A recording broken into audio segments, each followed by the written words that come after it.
Hello and welcome to another exciting episode of Furious with Fabian Fury. I'm your host, Fabian Fury, and today we got a special guest out here at the Furious Studios, or the Freedom Avenger Hideout, whatever you want to call it. And don't forget to follow us on Twitter at Furious with FF, or our website furiouswithff.com. You can also subscribe to us on iTunes, Stitcher, and YouTube. And let's go on with the show. And we have nothing planned out, but that's how it goes, because it's my show and we talk about whatever we want, so on with it.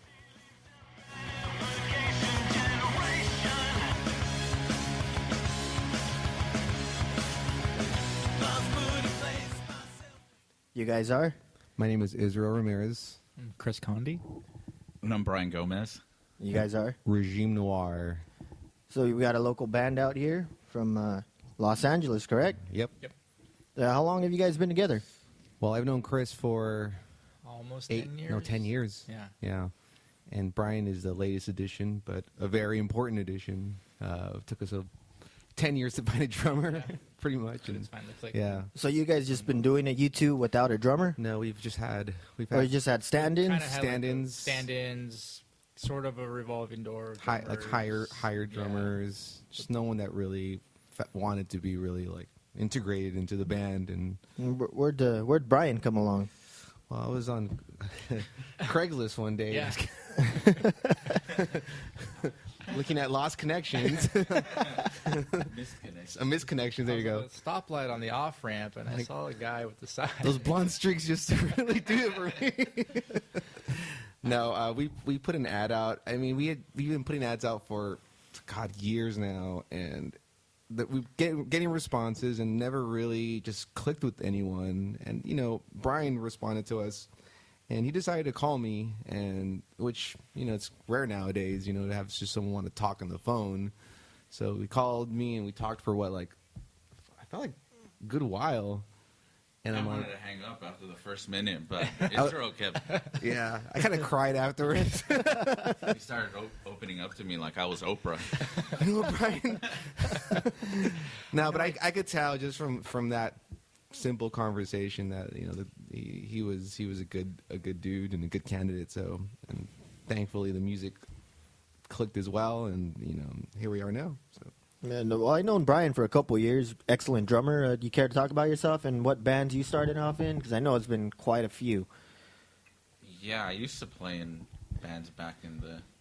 So I remember watching... 70s? Back in the day. No. I remember watching a music video where you were in. Yeah, I used to play in an old band called Light the Sky, but then that fizzled out and doing other things, and then just decided to get back into playing drums, so... started looking for those misconnections on Craigslist. No, but yeah, I saw their ad and really dug the music, really liked it, and I was really hoping that I would get a call back or just hear from them. And Israel reached out because I think, Chris, you were away. Same thing. You were in Europe last summer too. Yeah. Where the fuck were you? Chris, where'd you go in Europe? No, I was here. I was touring in the East Coast at the time. That's right. And then Israel had contacted me about the ad, about how Brian reached out to him and he had a good talk. And So you have another band besides this one? Yeah. I'm in a couple of other bands, but this is my primary band. Most of the time and effort I focus on is for Regime. Yeah, how'd you guys come up with that name? Because it's unique. I'd never heard of anything like that before. Well, Chris and I think one thing we had in common, when we first started playing, we loved military history. I've always been, since I was a kid, I loved World War II history. Just been just kind of obsessed with it. And had a fascination with old war and new war. And, I think at the time, the whole political climate was kind of hot. It was during the second Bush term. Yeah. And, I just remember, some of my favorite bands of all time, that were kind of political, but still they weren't so over your head about it. But they had military references, stuff, and I've always liked that. I like the imagery. I like just the idea that just let people know we're thinking about these things, but we're not trying to force you to Then I know you guys have a website. You guys are on Bandcamp, correct? Bandcamp. We have a website, regimenoir.com. Yeah, we have everything. primarily the RegimeNoir.com site. The- From there, you can link to any of our other So I was sites. listening to your stuff before you guys came onto the Yeah, LSA yeah. show, and I noticed you guys had a song in Spanish. Yes. So it's just, you guys go back and forth, or? Yeah. Yeah. I mean, Spanish was my first language. Yeah. I mean, as a kid, my parents were immigrants from Mexico, so that's the first language I learned as a kid, and that's the first music I was really introduced to. So I still have a big connection, I mean, I've always had a connection to Mexican music or music in I Spanish. noticed one of your songs it just looks like a bunch of different influences in it, Yeah. from from punk to Yeah. electro and, Yeah. and all this stuff. So where'd that come about? Just It's LA, man. I always felt LA has such a, LA is such a, LA is a breeding ground for just diversity, man. Diverse music, and so Well, just all the influencers are just a byproduct of the city. the city. growing up here, Yeah, being growing up a here. native here, Yeah. and everything you experience and are influenced by Yeah. that are uniquely. And how hard is it to get noticed out here? I know because there's like ton of bands. I used to play in a band years back, and it Yeah. was just hard to get anything. And the whiskey, when you play at the whiskey, you got to pay to play. Like, Yeah. what the heck is that? Yeah, And- it's gotten harder too. I think current times I feel like it's 10 times harder than it was. Because there's so much more competition now. Not that there haven't always been a lot of bands, but the playing field is just more widespread. It's just a lot more difficult to compete. The culture has changed too. Exactly. I think with the internet, it changed everything. It changed how people access music, how much different music is just thrown at you on a daily basis. It's like back when MySpace was big, I just remember like everyone like just bands just saying you shit constantly, and like after a while you just became an annoyance, to be honest. Yeah. And at first I would check some of them out, but then I don't know, it wasn't like that growing up. I mean, I hate to sound like a freaking old man, but if someone gave you a tape or something or a CD, like it's because it traveled a long way, and it was word of mouth, and it was 80-90% of the time it was good. Nowadays it's just like everyone just throws Bombarded, music at you. Yeah, because when I started, I think MySpace just started, so Yeah. we were just flyer. Yeah. We'd go out and flyer and nail flyers to light posts and stuff, and we paid at the Whiskey a couple of times, and then we played at the Roxy. But the Roxy, we got lucky. Yeah. But the Whiskey, it's like, oh, well, you got to sell this many tickets. I'm like, wow, really? Yeah. This is. I can only imagine how hard it is now with social media and everybody just trying to get their word out, their name out. Yeah, how do you stand out, in the realm of all the thousands of other bands Yeah. that are trying to do the exact same thing that you're doing? And it's not even just like the music anymore as far as needing to stand out. Like, you could have awesome songs and everything, but now it's like got to be a complete package with like an image, everything. So you need a gimmick. Absolutely. Yeah, absolutely. Something that's going to set you apart, because it's just people are constantly being, almost- just saturated. Like the appearances matter more than the actual content. So it's like wrestling. you need a gimmick. You guys got a gimmick? We don't, to be honest. We were kind of we I think we have old principles. Like we grew up. We came from a different mindset. We came from the punk scene where it was just about the music, what you stood for, and that was it. And that spoke for itself. And you hopefully were, you were magnetic enough to draw, people. But nowadays, you need to have all those other things that are a job in itself. Learning to play your instrument is it's hard, but then you have to fucking master like social media. Yeah. It's a lot of So work. do you guys got somebody that runs your website, or like a manager that runs all your social media stuff? Right now, we try to do it ourselves. Sometimes it's a little daunting, but we try to maintain it as much as possible. Yeah. Sometimes we'll get help. Brian's been really good at that. Really pushing for shows and getting the name out there, just getting visibility, getting traffic to the website. So he's been excellent at that. Israel's also great at that as well, and I try to help out in whatever capacity that I can. But mostly, it's just us doing our thing us right doing now. Yeah. Do you guys got any CDs coming out, or you just have it on the Bandcamp? Primarily, it's on Bandcamp. We do have physical copies as well, but it seems like with the progression of how people listen to music now, they generally just want a quick and easy download. They want to just be able to I'm listen. old school. I like buying CDs. Yeah, it's a real disparity. Some people like the physical CD, being able to listen to something, put something in the CD player, gratification. Some people don't want to be bothered with that. They just want to download something, put it on their phone, or listen to it streaming, and that's plain and simple for them. That works. Do you guys get a lot of buys from that? Not really. No, No. because they're already listening to it for free. So Yeah, I think that's part of it too. yeah, it must be tough. Because I mean, when I was back there, we would do, record and have like tapes and CDs that we would sell at our shows. We're not really, because the whole social media thing was brand new, so we didn't have anywhere to put our music. And then we had a MySpace, but MySpace didn't really have where you could put music on until later, after the band disbanded and everything. Then I'm like, oh, that's pretty cool to put some of your music. But I didn't at the time. I didn't think it would hurt you. I'm like, oh, that's cool. People can hear it. But now that I think about it, well, yeah, because they're listening to it already. Why would they want to buy it? Yeah.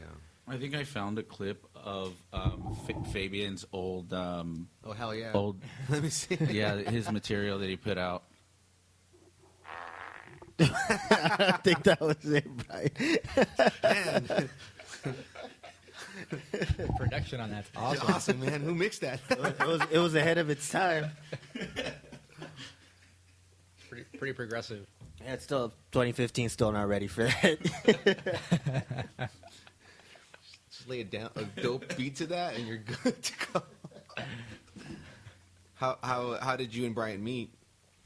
Through work. Through work. We met when we work at the hospital, doing much of nothing, trying to save lives, stamp out evil, and all that junk. Yeah, that was funny and fun. Interesting. Aren't you a nurse now, Nurse Brian? Yeah, Nurse Brian. barely. Barely. Sounds like a TV show. I know. I think we should film this guy at work because he's quite a character. I would pay to see that. No, not Brian. Why are you so quiet all of a sudden? You're normally louder. You always have something to say. Why are you toning it down? I don't know. This Because you're sober. Here. Do you guys have any hobbies outside of music? This is my only hobby. to be Yeah, pretty honest. much. It's like the most gratifying thing that we do. So I suck at everything else, so. Brian, anything? No. Same thing, just music. I love new gear and stuff, so I was checking out new, different drum stuff that's pretty boring, but it's my life. It's your life. Well, how many drum sets do you have now? Right now, I just have one, believe it or not. You got but rid I've of- got like several snare drums. So, I thought Yeah. you had two. well, there's two, but one's a borrowed one. Yeah, Your dad's? yeah, it's my dad's DW kit. Yeah, the one I use for practice. It's an older original Orange County drum percussion drum kit, which is awesome, but The butthole I don't one? think yeah, the button one, but I don't think it really works for what we're doing and live. It just So show wise, it doesn't, but practice, it's I think it's earned the right to just kind of like chill out now, since it like took all the thrashing when I was younger and like got beat up in its cases and like at shows. So now it's it's earned its right to just relax and hang out. So I'll just beat it up during like practice. And you're not going to retire it and throw it out. You're just gonna, No, my plan actually is to hand it down to my little one. So that's what I'm going to do with it. is she liking the music? No, yet, she or- hates it. She'd rather like she's like into other stuff. It's So she wouldn't want to bang on something. I'd be careful using that word. We're discussing like that. go to commercial. Go to commercial. This interview's over. Stop strangling him. You guys got any hopes for the future, like in regards to your band? Like, where do you guys want to be in 5 years or anything? I think we're gonna keep doing what we're doing. Maybe try to be a little bit smarter about it. Make more calculated as far as better shows or what the best opportunities for us are. But it's been working well thus far. We've got some good shows. What I'm really happy about is that we're enjoying ourselves live, and I think that's just to get to that point. Just to get to a point where you're just the synergy between all the bandmates is good, and you guys are just happy. That takes work, and I think the last couple of shows have just been that way for me, and I think that's your best shot, I think, at connecting, at having an impact on people, just to be honest and pure about it while you're doing it. Because honestly, with just the handful of shows that we've played with Brian thus far, the amount that we've progressed in just 4 shows or so, 5 shows, is really noticeable. Yeah. I'm really happy where we're at now. Do you have any upcoming gigs in the next couple months or anything you want to push we've out got there? a couple of things we've got to work on, and we're gonna Try to write. Yeah, I think that. Write new material? That's the goal, because a lot of the songs that we were playing now, they were played with, and they're kind of conceived before Brian came, and I'm really just excited and curious about what we can do now. With the drummer. With the drummer, just with the guy who can actually put his part in, contribute. So I mean, as much as I like the old songs, I'm just I want to see. But I think it's time to work on something. Yeah. Collectively with a new, fresh approach to it. So I think that's the goal. While Chris is gone, just me and the Bryans getting together and just trying to write new material. Hopefully we'll have a whole new album ready for you when you get back. So, Chris, care to talk about where you're going? I'm going to be headed out to Australia, Southeast Asia, Europe, just kind of everywhere and anywhere for the most part. It's going to be a pretty extensive tour. Care to mention the name of that band? Oh, yeah, that band's called Dangers. It's a hardcore, thrashy sort of band. You guys got a website for that one as well? That one would be wearedangers.wordpress.com, or you can find a link through Vitriol Records. All right, so we'll put that on Okay, the cool. post all those things on the whatever we got, the website.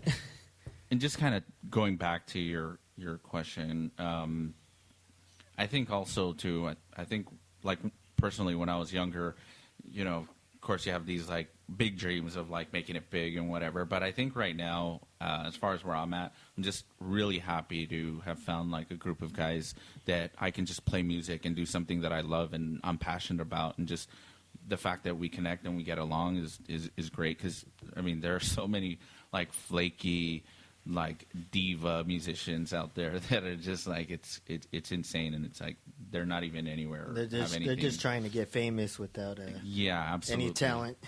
And so it's awesome that, and I'm happy where I'm at, and happy to have met these guys and playing some awesome jams. So I think I feel like I have a lot of pressure in the sense that their music is awesome, and I feel like since I really haven't, of course I've added some of what I can do, but haven't really written a song with them where I've figured out all the drum parts that I wanted to do or anything like that. So I kind of have that hanging over my head, and I just hope I don't take away from the sound. And I think that's where I feel the pressure, because I definitely don't want to take away, and just want to add to the great song structure and the rhythms and just the overall sound that they have already. And yeah, that's all I wanted to say about that.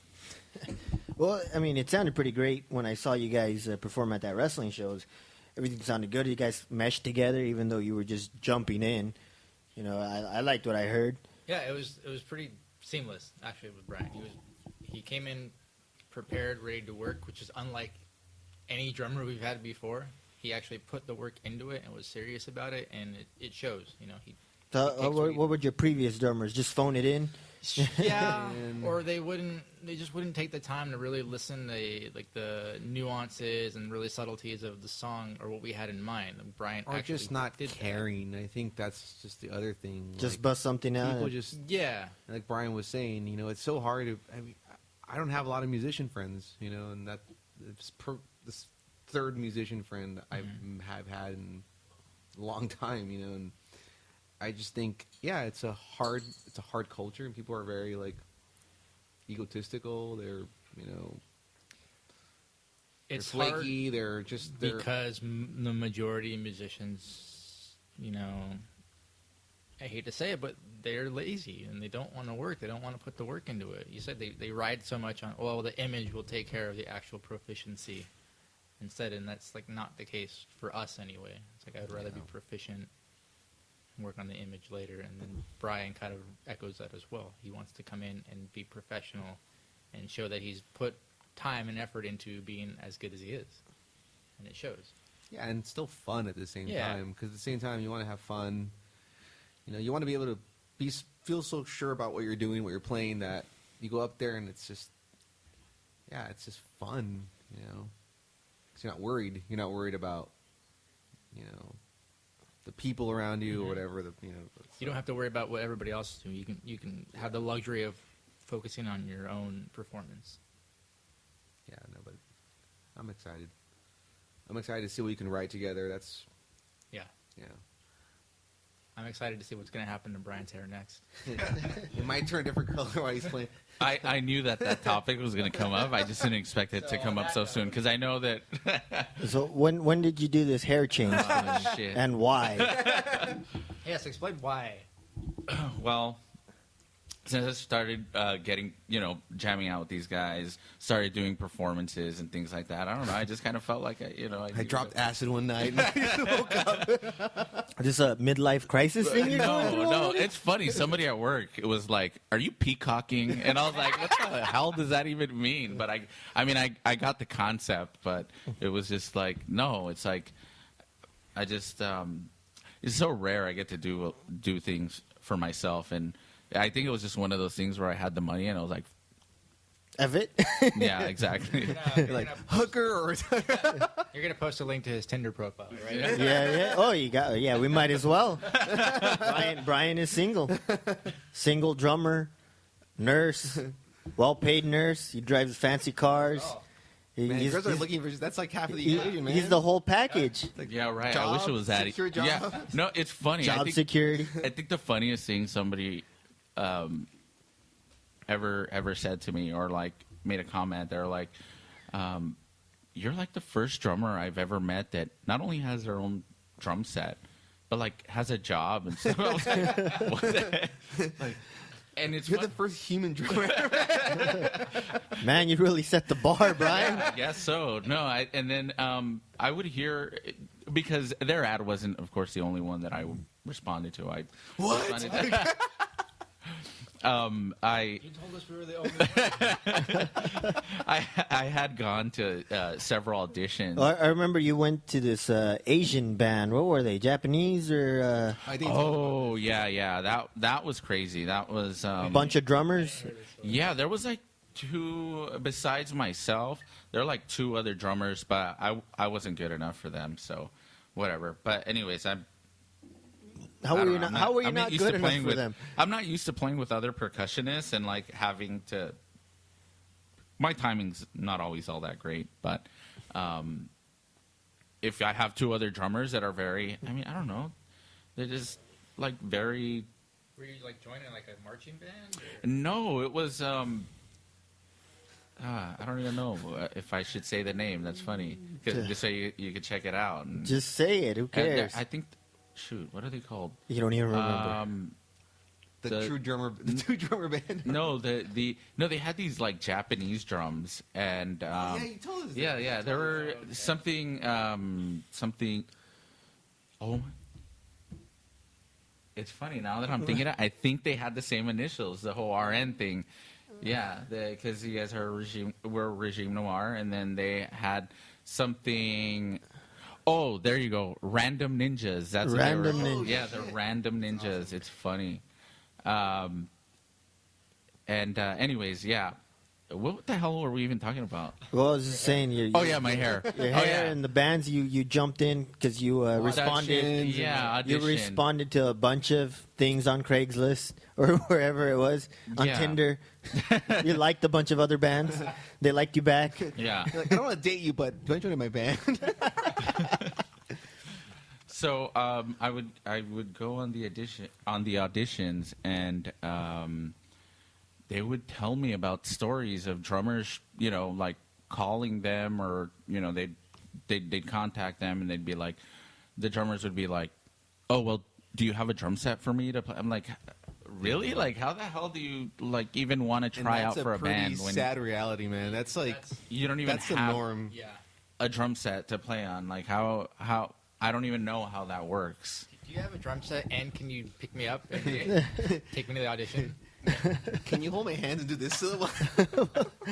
You step on the pedal for me too. Oh my god, that's crazy. Yeah, that's freaking band life for you, man. Yeah. Is it like that too for guitarists and bassists when you go look for them? They don't have. Absolutely. We've been going on with this. I don't even think we've mentioned what we do, as far as our roles in the band. No. I know that. Oh, yeah, We Well, probably then you talked should. about how Well, we know you're I a drummer, 'cause Yeah, like I'm you're saying. Drummer. And we were looking for a drummer. Actually, he's Mr. just Phil Collins here. he's just the drum tech. We actually have another drummer. The drummer is a computer. Yes. Actually, It's his Brian's a phone. cyborg.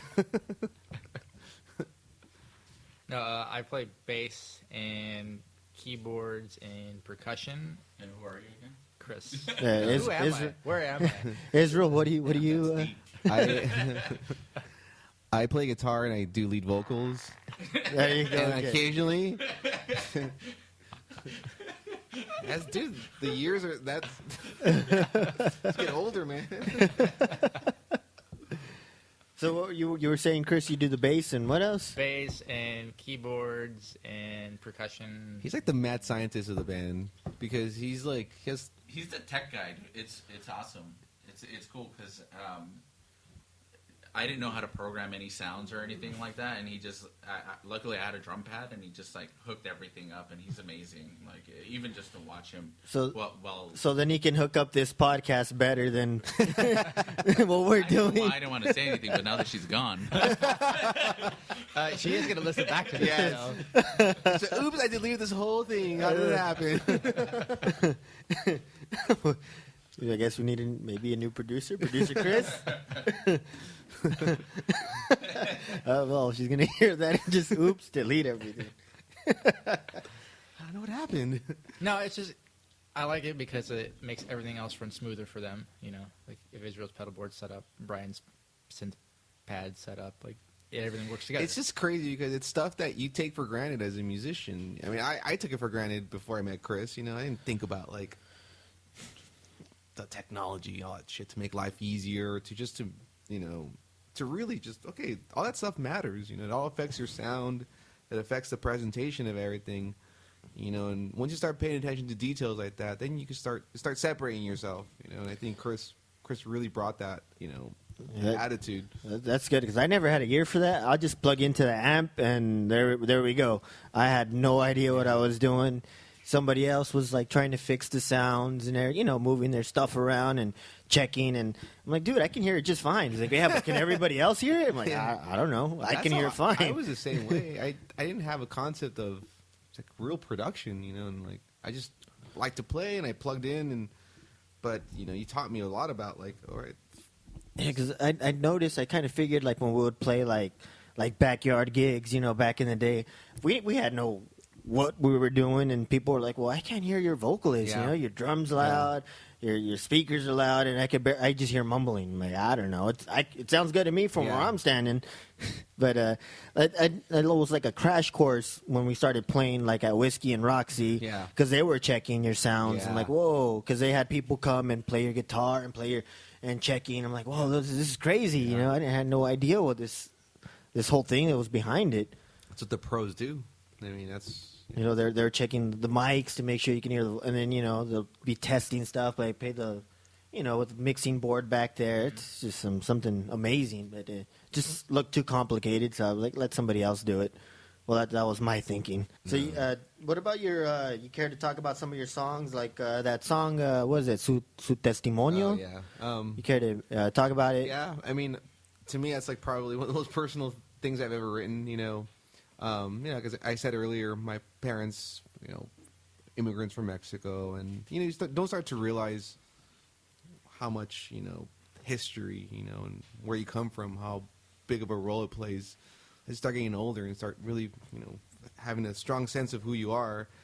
And as I, got into my mid to late 20s, like I started to really understand like what sacrifices, and when speaking to all the Latino and immigrant culture, what they have to go through, what sacrifices they have to make, and the sort of giving up of one identity and adopting a new one here, and how hard that must be, because not only are you dealing with, a country that doesn't see immigrants as a positive thing sometimes, No, especially in California and LA, where you're Hispanic, you're illegal. That's everybody's frame of thought. Shadows, you're in the shadows. You don't have a real identity. You don't have you're not. In some ways, you're not a real person.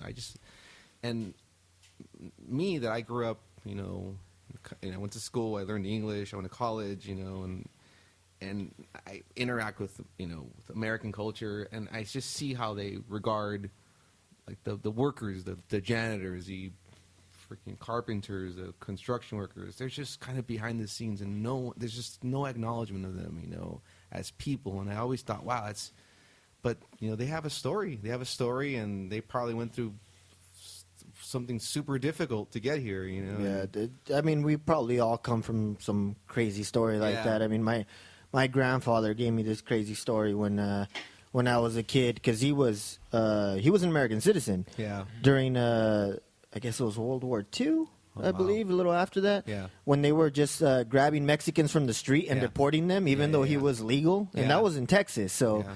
They grabbed him and threw him to Mexico, and it's like, well, what am I supposed to do now? My mom's in Texas, my siblings are in Texas. I'm over here in Mexico. Like, what?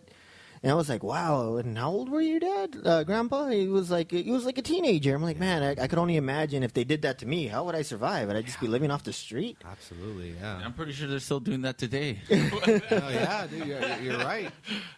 They grab them. They're even from like South America, and they just dump them in Mexico. And it's like, figure it out. And then Mexico's like, we don't want them.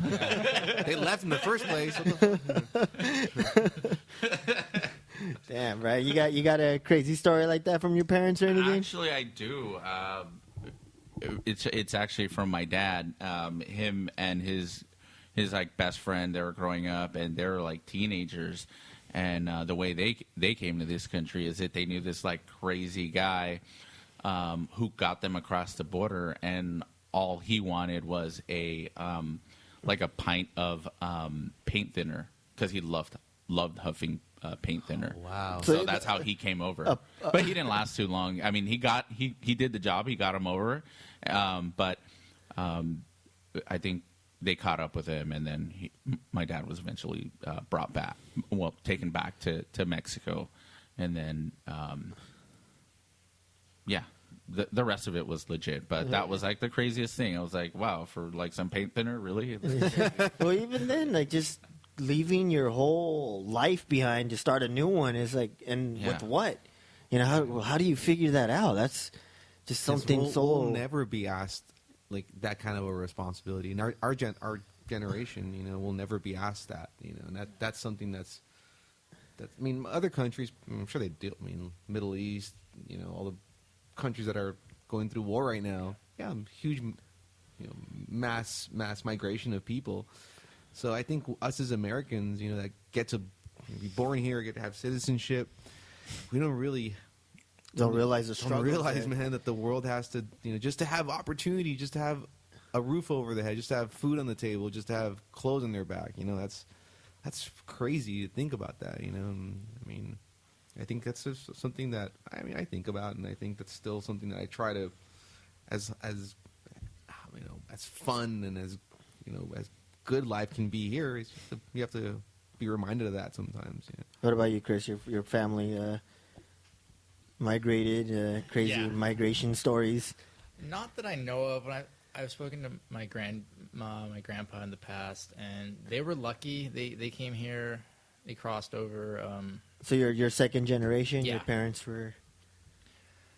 And my grandparents had already had, I think, 4 kids when they crossed over. But getting everybody over, they ended up working at a tortilleria and like working like 3 jobs Just to just provide to get food for going. the Yeah, kids. and man. somehow, like, also speaks to your parents as real too. Somehow they just made it work, which just seems completely inconceivable to me. Like, I don't know how I could possibly do something like what they did. Yeah, it just seems impossible. Even right now with the wages, it's like, wow, I'm working one job and I'm Yeah. doing 12-hour shifts. Like, how could I put another job on top of that? Like, Yeah. I But can't, they did. I it's can't even just think like- about it as a single man. Let alone somebody who had a wife and A bunch of multiple other children. kids. Like, Yeah. How is that possible? Do or die. It's Yeah. different. We don't have the die situation No. hanging over us. Yeah.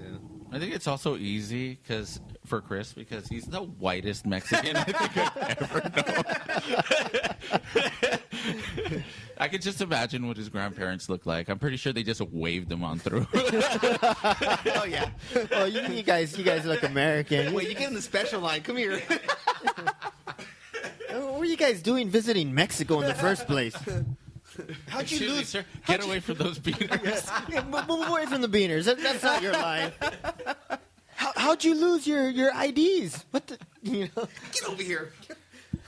They must be out here doing missionary work. There's been some misunderstanding. Just please come on to. Your grandparents were Protestants and trying to spread the word of Mexico.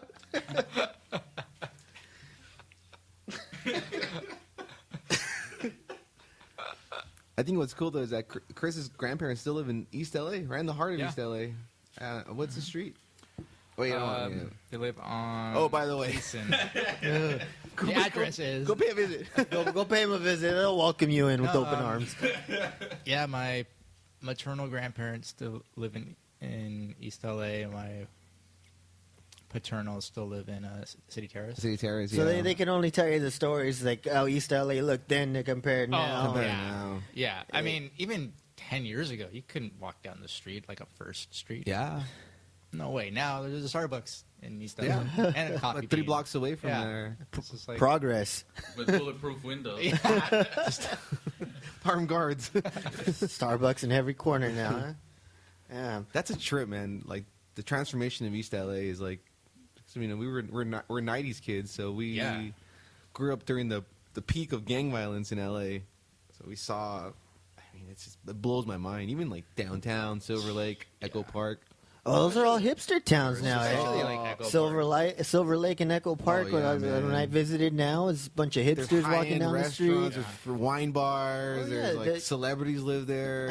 I went to a bar that's like looks like a hole in the wall, like right off of Sunset in Echo Park, and they were charging like $8 for like a Paps, and it's like, wow, $8 for a Paps, and then I've gone to another place where it's $15 for a Paps. I'm like, I could buy like Wow, a you buy- 20-pack yeah. or whatever for instead of one Paps, but it's those freaking hipsters out there that ruin everything for everybody else. so true. yeah. It really trips me And out. then the rent's gone up. I've seen the rent in Silver Lake and all those areas. Echo Park is like, wow. Like, they want like $2,000, $3,000 for a studio. Yeah. It's no Yeah. bigger than my living room. Yeah. And it's like, wow, people are paying that? Mm-hmm. I mean, when I was in high school, one of my good friends lived in Echo Park, and I used to drop him off at his house, and I'd be scared shitless every time. I pull up, and like 3 gangsters would just come to my car, just like one in the front, one on each side, just check me out. I let my friend off, and like they just made sure, like, right, you're not here for trouble, all right? You can leave, but just any eye contact, just anything. I'm like always scared. Oh my god, I'm gonna I'm gonna die today. freaking get shot up or get jumped, or it was different time, man. It's so different. Yeah. I mean, just walking the streets in the 90s to now is so different. Just Yeah, that thought was always in your head. Am I gonna get hit up? Am I gonna get? It's just something. It was Yeah, different. the lead singer of my band lived in East LA, And after gigs, we played the backyard gigs in East LA or whatever. He would walk home. He was like, oh, I'm like a couple of blocks. Yeah. Every time he'd walk home, he'd get pulled over by the cops. Shit. Like, where are you going? What's this? What's in your case? He's like, it's my guitar. Doesn't it look like a guitar case? Yeah. He's like, no, you could be holding guns in there every night. I'm like, dude, why don't you just drive to the show? He's like, nah, I like walking. I like walking the streets. And I'm like, well, you're crazy, man, because you get pulled over every night. I remember getting harassed by the cops when I was 12. They were serious. They're like, "What you guys doing out here? Empty your pockets." They thought we were like dealing drugs or some shit, like. And then once they knew we were like normal, like, "All right, here's baseball cards. Get out of here." Yeah. Hey, Brian, where'd you grow up at? You didn't grow up in no hood. Where'd you grow up at? That's funny. Yeah, I did. You grew up in Pasadena? Where'd you grow up? No, I grew up in East LA. Actually, You grew up in East LA. House on the prairie. Yeah, East Louisiana. I know. Don't let the name fool you. I know. If you were to know my whole name, it's Anyways, yeah, but I went to Brian el Matador. close. Close. So what are those teardrops on your? What are those teardrops you got right there, huh, Brian? No, damn, you can still see those. Yeah, I can see them through the makeup. And that pink elephant on your foot. What does that represent? What do you mean? What is that all about? You were there when I got it. What does that represent, huh, Brian? I don't know what your tattoos mean. To me, it's just a pink elephant, but it could have something else. It's funny. I've told people that I have that tattoo on my foot, and they don't really believe me until I show them. Do you want to see the pink elephant? Exactly. Because when you say that, I think like you're gonna show me your member. I think that's what you want me to show you. Just when you say it, I'm like, whoa, pink elephant. You're like, I don't want to see the elephant. Now. I just want to see the trunk.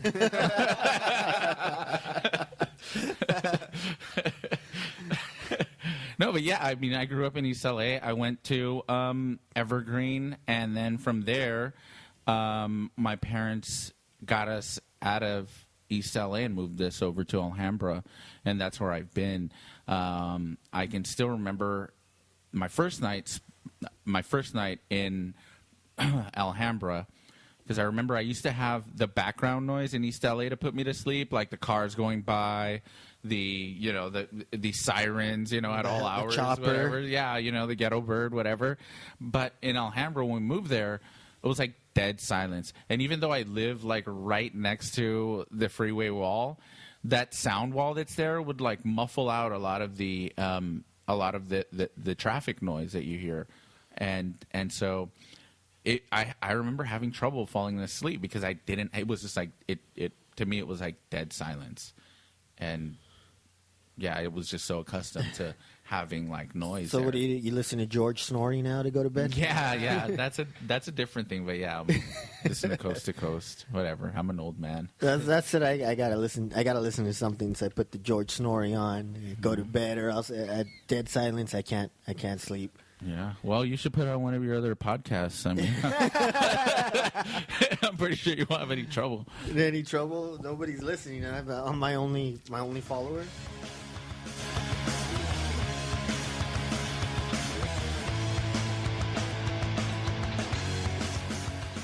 Well, that concludes part one with our interview with Regime Noir. We had to split it into two parts because it was just too good to fit into one episode. Well, anyway, don't forget to follow and subscribe to us, and be here next week to listen to part two. We'll have some of their music playing at the end of our show if everything works well. And again, if you're going to do it furiously, and if not, go fave yourself.